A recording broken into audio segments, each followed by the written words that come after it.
L'actualité de la gastronomie avec Loïc Ballet et son triporteur. On vous parle souvent ici de tables étoilées avec ces gourmands qui viennent du monde entier pour déguster ces menus-là. Mais qu'est-ce que c'est qu'avoir 3 macarons? C'est vrai ça, c'est une bonne question. Et avec Loïc, nous avons rendu visite à un restaurant qu'on avait presque suivi à ses débuts. Quoique, il y a au début, vous n'étiez pas né, vous. Non, pas vraiment, oui, effectivement. Alors là, on vous emmène du côté de Saint-Martin-de-Belleville. On est en Savoie-Mont-Blanc et on a choisi ce territoire, Savoie-Mont-Blanc, parce que c'est la deuxième région de France la plus étoilée, derrière Paris en fait. C'est-à-dire qu'il y a 32 établissements étoilés. 32 établissements étoilés. Il y en a quand même sur les 26 restaurants, 3 macarons en France. Il y en a 3 qui sont là-bas, en Savoie-Mont-Blanc. Ah oui. Voilà. Donc c'est quand même pas rien. Il y a Emmanuel Renault à Megève. On a notre ami Les Meilleurs, qu'on est allé voir justement. Les Meilleurs, c'est leur nom. Hein. Voilà, pas, Les Meilleurs. C'est pas un qualificatif. Non. Bah, Ils s'appellent comme ça, on leur leur a fait le coup. assez bien, voilà. L'imaginer, René et Maxime Meilleur. Et en fait, ce qui est assez incroyable, si je vous emmène là-bas, c'est parce que René, quand il achète ce bout de terrain, sur le bord de la route, on est à Saint-Martin-de-Belleville, on monte sur Val Thorens, et là, sur cette route, il en avait assez de voir passer les touristes et qui ne s'arrêtaient pas. Donc il s'est dit, bah, moi, sur ce champ de patates, qu'il a échangé en refaisant la toiture d'une voisine, elle lui a filé le bout de champ de patates, il a installé son restaurant, au départ, il faisait des raclettes, il mettait des prospectus sur les pare-brises pour que les gens viennent chez lui, et puis... Mais il était restaurateur, de toute façon, au début. Autodidacte, complètement autodidacte. Pas fait d'école de restauration, enfin voilà. Et un jour, il a une révélation, il va chez Paul Bocuse. Et il se dit, c'est ça que je veux faire. Bah, et il va se mettre à chercher les temple. Voilà. Et là, d'un coup, il se dit, je vais chercher les étoiles. Et petit à petit, il va gagner 1, 2, voire 3 étoiles.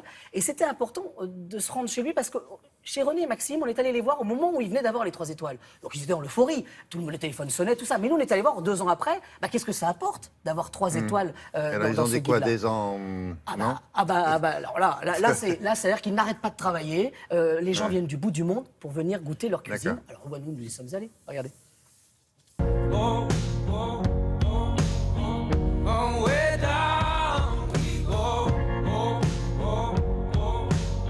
Bon, c'est vrai qu'on n'est pas très bon en planter de bâtons. Alors on s'est dit, on va prendre une motoneige. La preuve, en image. Allez hop, on y va.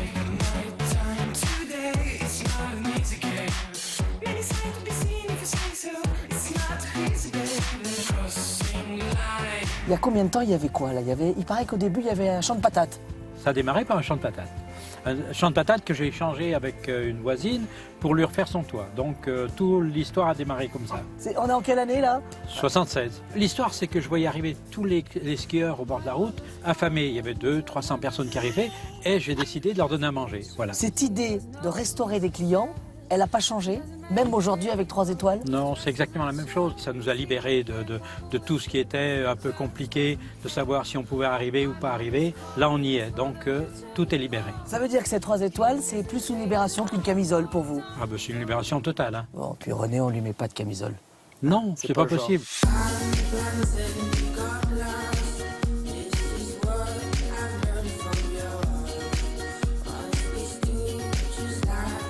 Qu'est-ce que ça a changé, 3 étoiles finalement? En fait, ça change, on a plus de monde, en fait, ça nous remplit les tables vides. 2 ans après, on parle d'avalanche, mais c'est vraiment un tsunami, hein. C'est un truc qui est un peu incroyable. Et on embauche du monde et ça développe l'hôtellerie. Et ça, vous l'auriez pas fait si vous n'aviez pas eu 3 étoiles? Bah, disons, on peut vivre sans, mais on vit mieux avec 3 étoiles. C'est de la rigueur. Il y a 40 personnes autour de moi. J'ai la chance d'avoir mon père. On discute, mais lui, il bosse derrière et vice-versa quand c'est l'un ou l'autre. On cuisine toujours pour les mêmes convictions ou pas? Ah oui, parce que surtout, le Michelin nous a dit surtout ne changez rien. Donc il faut rien changer, mais il faut tout améliorer.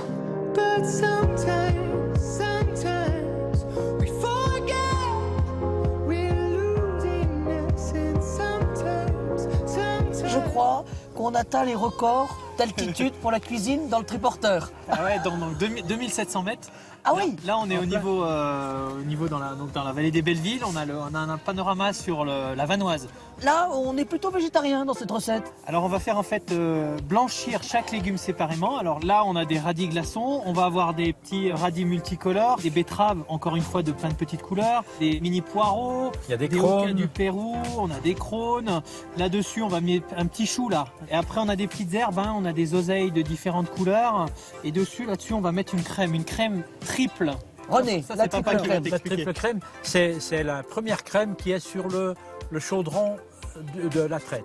D'accord. Donc on a une crème qui est très épaisse comme ça. Ah, et c'est riche. très riche. Donc en fait là on a rajouté des citrons caviar. C'est des petits citrons qui sont ovales et quand on les gratte ils ont comme des grains de caviar. Donc Voilà. c'est jus de citron, oseille, fleur de sel, poivre et donc cette crème. Je suis embêté parce qu'on n'a qu'une assiette, c'est ça? En fait si on donne un légume par personne, je pense qu'on arrive à les... un petit apéritif. Il y a une particularité quand même, au-delà de cet immense talent. Vous avez vu avec quoi il travaille? Ah bah, Non. ça c'est... C'est-à-dire Non, qu'il... non, non, mais vous n'avez pas remarqué. il La tra- pince à épiler. Ah oui, mais ça au Le dressage. père et le fils, ils travaillent avec une pince à épiler pour chaque produit. Alors ça, il y a beaucoup de chefs maintenant qui l'utilisent oui, parce mais qu'au enfin, c'est passe, ça leur permet de ne plus finalement parce que les doigts sont un peu gros, nos doigts. C'est Donc là, pas avec la banal, pince, ça. voilà, vous êtes d'une précision. Voilà, c'est du côté de Saint-Martin-de-Belleville et c'est plutôt une belle adresse. Et là, c'était le restaurant de piste à 2700 mètres qui est au-dessus du restaurant. Merci beaucoup.